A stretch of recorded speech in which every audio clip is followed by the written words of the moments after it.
My name is Cynthia Ritchie, and it is Friday, June the 5th at approximately 6:11 p.m. I do apologize for being a bit, um, again, good evening, everyone. It's my apologies for running just a little bit late and having a few minor technical difficulties. Uh, Friday, June the 5th at approximately 6:12 p.m. Pakistan Standard Time. It has been quite an interesting past several days for me, and I want to share with you, I want you to hear from my voice exactly what has been taking place. Um, as you may or may not be aware, there has been a bit of a battle between me and the People's Party, the PPP of Pakistan.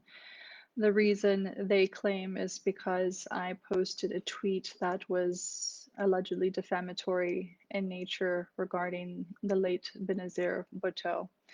Let me be very clear, as a woman, as a human being, I have never, nor do I currently, nor do I ever intend to have any interest in defaming anyone, especially a woman or an individual that belongs to what may be perceived as a vulnerable population.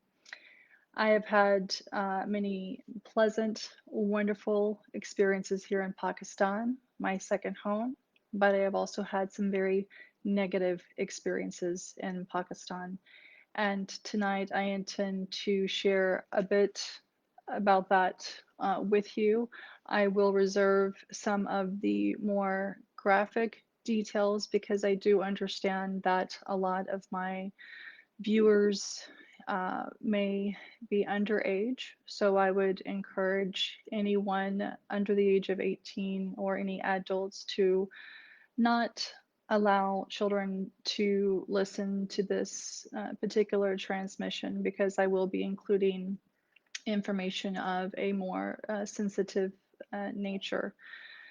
The harassment that I have endured, primarily from the People's Party, has taken place for a number of years now. And for those of you who may not be familiar, I would encourage you to go back to my previous live video that I posted approximately 3 weeks ago, detailing the past 10 years of my experience in Pakistan, condensing it in about 10 minutes, which is admittedly not very easy to do.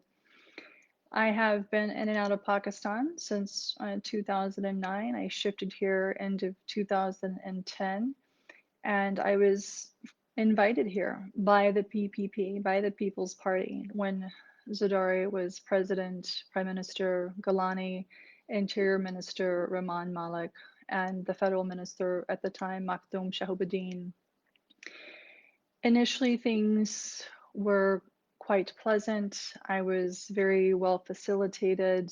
I had no idea of the political battle that was taking place or had been taking place between Pakistan Tehreek-e-Insaf, PPP, PMLN, etc.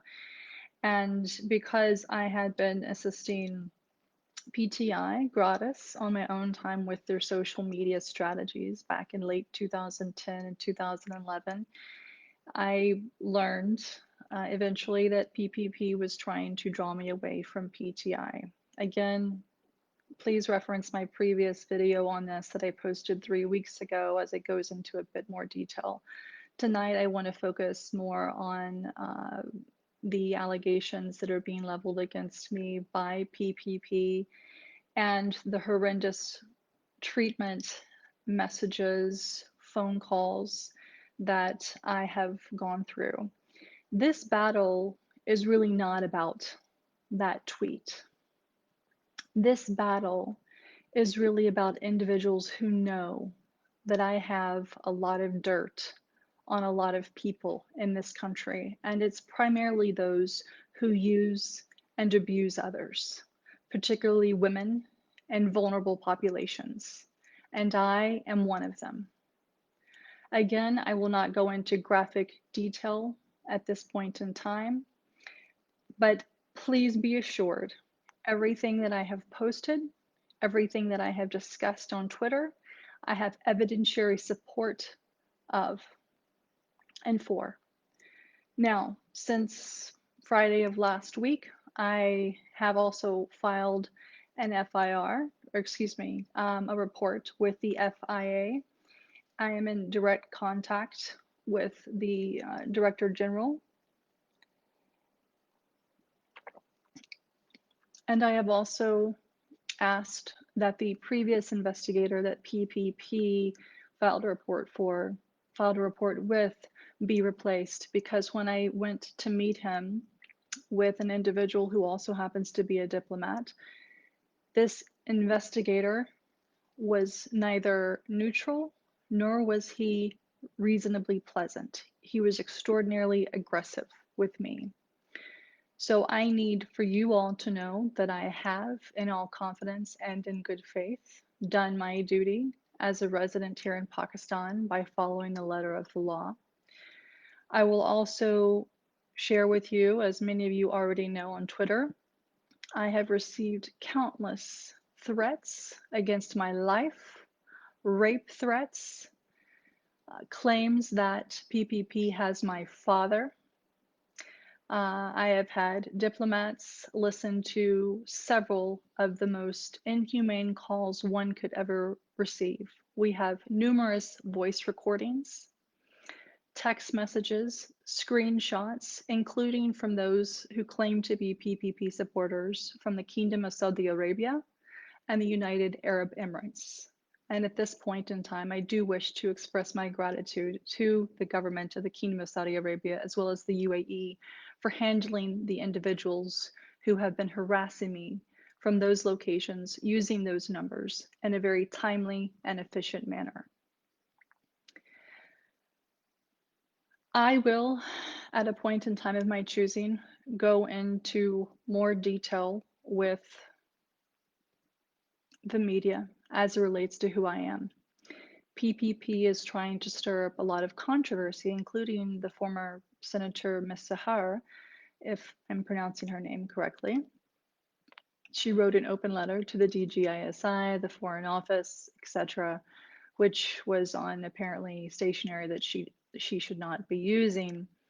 But interestingly enough, all of these individuals who are making or leveling allegations against me have blocked me and refused to engage in conversation with me.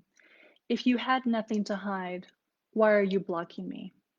Why are these men who claim to be part of the most democratic and forward-thinking party in Pakistan sending me rape messages, dick pictures, ejaculation pictures?